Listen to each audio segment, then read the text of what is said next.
خپ سوچ سمجھ سره خپ او شهوات سره بل ځان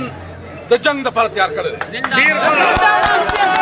اسد کیسر خو اخر خو میدان ته راوت دانګل اسد کیسر سوې موږ خپل خط په خپل باندې غواړو راځي د اسد کیسر خبر را سوار مخکې ملکرو سه لازمي شرکت پیټه کارګرانو سره راځي اخر کې خپل خبرې کوو قرباني به ورکو ان شاء الله تیار یو پر اختیار والو دا آئین او قانون دا اختیار موږ را کړل او کچا دا خیال وی چې موږ ورستو شو او کچا خیالي موږ سره دا کړی ان شاء الله پنجاب تروان ان شاء الله موږ به سره یو پنجاب تروان یو بالکل ځکه چې هلته بیبي د پنجاب نه پولیس سټیټ جوړ کړی څوک جلسه شي کولای جلوس شي کولای موږ ورته لومبه به وچورو موږ آئین او د قانون مطابق اته تشدد مطابق خپل جلسو ته پرېږدو که موږ جلسو ته نه پرېږدي نو بیا د پښتو لار باندې پوهېږي که نه پوهېږئ که نه وروره موږ یوسفزي یو الحمدلله موږ د دې وطن پښتانه یو که یوسفزي یو که ممند یو که باجوړي یو که اپریدي یو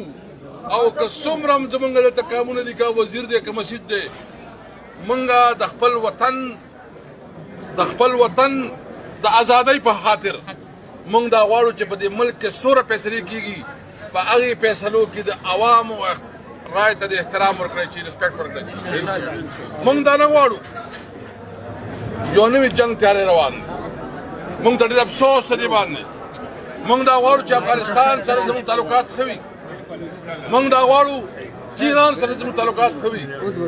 خو موږ ته داسې اشارې میلاویږي چې د یو نوي جنګ تیاری کېږي موږ صرف دا حکام بالا ته وایو چې وروره ډیپلوماټیک چینل استعمال کوي موږ دور جنګونو متحمل کېدی نه شو موږ په خپله خاوره امن غواړو موږ په خپل خاوره باندې د جنګونو تاسو د اسد کیسر خبرې واورئ د اسد کیسر وایي موږ به خپل حق په خپله باندې غواړو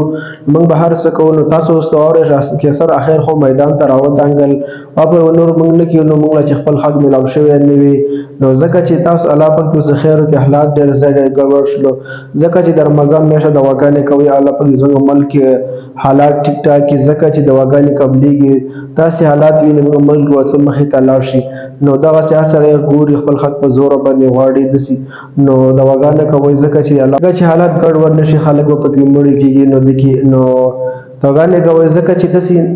اسد کیسر دا خبره وکړه موږ به خپل حق په خپله باندې غواړو نو دې کې به خامخا په زور باندې خپل حق غواړي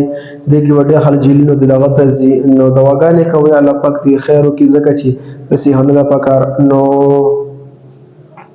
بل دا ویډیو تاسو سره شریک کوم اسد کیسر دا خبرې نن کړې وي بل دا تاسو سره شریک کوم د ویډیو کتلو ډېره مهرباني دا ویډیو فیسبوک باندې ګوره فیسبوک پیج پالي یوټیوب باندې ګوره ټیوب چینل سره ډېره مهرباني والسلام